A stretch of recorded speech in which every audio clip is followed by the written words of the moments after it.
घरात प्रकरण असेल किंवा वेगवेगळ्या बाबतीमध्ये जे झालेलं मोदींचं 2019चं जी त्यांची काय म्हणतात त्याला लोकप्रियता होती आणि आता 2024च्या लोकप्रियतेमध्ये झालेली घट असेल. मुद्द्यावरच फडणवीसांनी आव्हान दिलं होतं हां.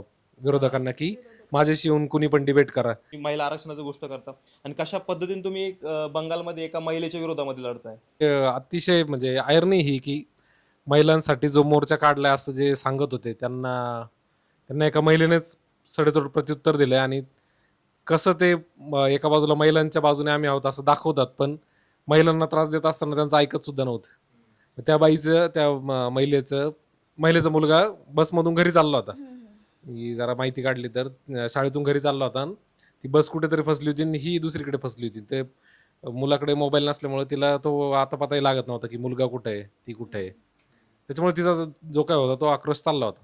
मुळात अशा मोर्चांमुळे लोकांना होणारा त्रास यावर काय वाटतं? नाही, मुळात मोर्चा काढणं लोकांना त्रास नाही झाला तर त्या मोर्चाचा उद्देशच म्हणजे साध्य होत नाही. साध्य होत म्हणजे मोर्चाचा उद्देशच मुळात हा असतो की लोकांना कुठेतरी त्रास व्हावा, मग ते सरकारवर त्याचं परिणाम परिणाम व्हावा आणि त्या दबावात सरकारने काहीतरी पावलं उचलावीत. पण इथं सत्ताधारी पक्षच मोर्चे आणि सत्ताधारीच पक्ष आंदोलनं मोर्चा करतोय करू लागला इकडे. ज्या पर जेव्हा की सगळं काही संवैधानिक मार्गाने झालेलं आहे. म्हणजे संसदेत बिल मांडलं, मांडलं. त्याच्यावर चर्चा झाली, चर्चा त्याच्यावर झाली. वोटिंग झालं आणि मग ते रिजेक्ट झालेलं आहे बिल. त्याच्यामुळे तिथं रडगाणं गायची काही तशी गरज नाहीये. गरज नाही. बरोबर आहे. जे भाजपचे संकट मोर्चा आहे ते स्वतःच पहिल्यांदा संकटात आल्याचं काल आपल्याला दिसून आलं. तर या सगळ्यामधून एक हा म्हणजे ते अनेकदा येतात. नाशिकमध्ये पण ह्या मागे प्रकरणामध्ये एकदा ते पहिल्यांदा आले. त्यांनी नाशिकमध्ये अनेक झाडं लावायला गेले ते. पण कशा पद्धतीने त्यांना झाडे लावायचे होते ते तपोवनच्या ह्याच्यामध्ये बघितलं आपण.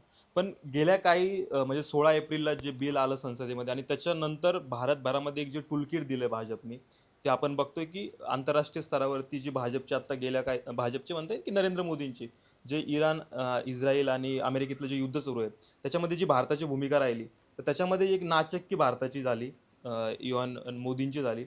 त्याच्यापासून कुठंतरी दुर्लक्ष करण्यासाठी एक कॅम्पेन भारतामध्ये चालवण्याचा एक प्रयत्न करते. म्हणजे जे मुख्य मुद्दे आहे भारतामध्ये आत्ताच्या घडीला घरात प्रकरण असेल किंवा वेगवेगळ्या बाबतीमध्ये जे झालेलं मोदींचं 2019चं जी त्यांची काय म्हणतात त्याला लोकप्रियता होती आणि आता 2024च्या लोकप्रियतेमध्ये झालेली घट असेल या सगळ्यांपासून कुठंतरी एक मुद्दा भटकवून लावायचा यासाठी हे सगळे प्रयत्न आत्ता तरी भाजपकडून होताना दिसतंय.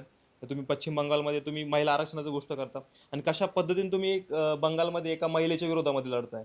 म्हणजे कालचं जर तुम्ही बघितलं असेल मीडियामध्ये की कशा पद्धतीने ईडीच्या वापर त्या ठिकाणी होतोय. ज्या काही यंत्रणा आहे ममता बॅनर्जींच्या ज्या इलेक्शन लढण्यासाठी कोणत्याही पक्षाला लागत असतात. म्हणजे एखादी साधी कॅम्पेनची टीम असेल किंवा त्यांचे प्रमुख नेते असतील या सगळ्यांवरती ईडीच्या रेड पडताय. तर मग तुम्ही एका बाजूला सांगता की महिलांना तुम्हाला आरक्षण द्यायचं आहे आणि दुसऱ्या बाजूला तुम्ही एका महिलेच्या विरोधात कसं लढताय. तर एकंदरीत हे कॅम्पेन थोडंसं सक्सेस होताना आत्ता तरी दिसत नाही. म्हणजे याचे दूरगामी परिणाम काय होतील आपल्याला माहीत नाही. पण आत्ता तरी हे सध्याला मला तरी वाटतं की यशस्वी होत नाही त्यांचं कॅम्पेन. जसं तुम्ही कॅम्पेनिंगचा असा उल्लेख केला, भाजपचं एक कॅम्पेनिंग म्हणूयात आपण नंतर बिल पास न झाल्यानंतर. पण भाजप हा मुळात असा पक्ष आहे का, म्हणजे अल्जेब्रा, फिजिक्स, जॉमेट्री, गणितं जुळवण्यात भाजप इतका सक्षम आहे. भाजपला माहीत नव्हतं का मग की काय म्हणतात शक्य आपलं नाहीये. शक्य नाही आहे वगैरे.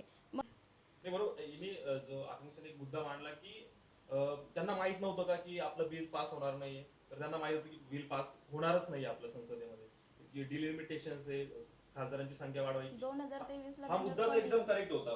पण पुढच्या 2029 साठी पहिलेच एक काहीतरी त्यांना कॅम्पेन लॉन्च करायचं होतं. म्हणून त्यांनी हा मुद्दा एकंदरीत घेऊन आल्याचं आता तरी सध्या दिसू लागलं की म्हणजे काहीच कारण होतं ना मग दुसरं 4 राज्यांमध्ये तर ते अजून काहीतरी लाडकी बहीण असेल किंवा कुठला तरी मुद्दा घेऊन जाऊ शकत होते. आसाम आणि तिकडं तर हे झालेलंच आहे. सॉरी ओडिसामध्ये मतदान तर झालेलंच आहे. पश्चिम बंगालमध्ये त्यांना एक नरेटिव्ह चालवते. पण 2029च्या इलेक्शन पर्यंत ते काय आता महिलांचं आंदोलनातून जी एक सहानुभूती त्यांना क्रिएट करायची ते तितक्या वेळ थांबतील मला असं वाटत नाही. कदाचित जे राजकीय विश्लेषक म्हणताय की 2029च्या ज्या निवडणुका आहेत त्या वेळेच्या पहिल्या घेतल्या जाऊ शकतात. म्हणजे 2006ला जसं अटल बिहारी वाजपेयींनी शायनिंग इंडियावरती त्यांच्या पहिले घेतल्या मुदतपूर्व इलेक्शन घेतल्या असं भारतात अनेक वेळेस घडलं.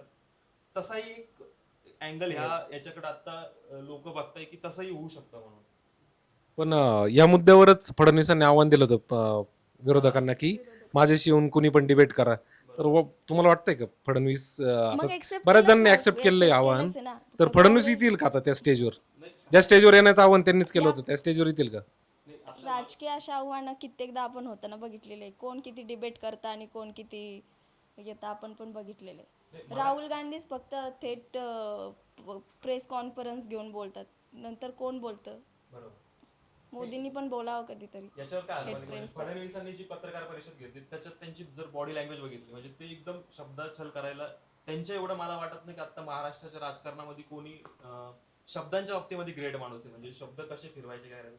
तर त्यांनी ते चॅलेंज देऊन टाकलं पण त्यांची बॉडी लँग्वेज असं सांगत होती की त्यांना ते गोष्टी बोलायच्या नव्हत्या म्हणून.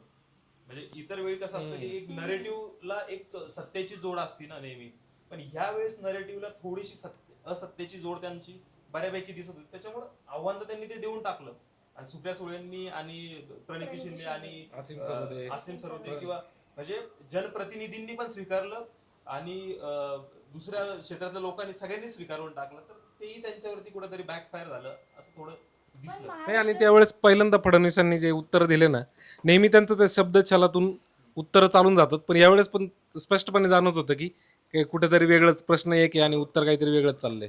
नवनवीन विषय घेऊन आम्ही आपल्यासोबत चर्चेसाठी येत राहू.